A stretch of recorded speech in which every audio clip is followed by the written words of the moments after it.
To remove the processor and memory expansion tray, remove the top cover.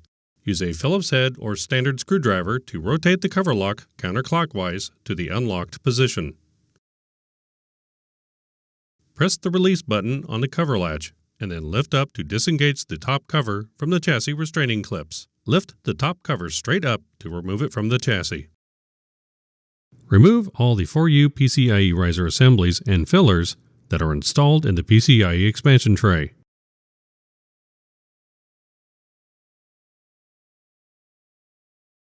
Grasp the handle of the PCIe expansion tray, then rotate it upward to the vertical position. Grasp the handle with one of your hands, with the other hand grasping the 4U PCIe expansion tray lift point. Grasp the handle by the blue touch point, then lift the tray out of the server. Slightly slide the upper power supply number 2 out from the power supply bay.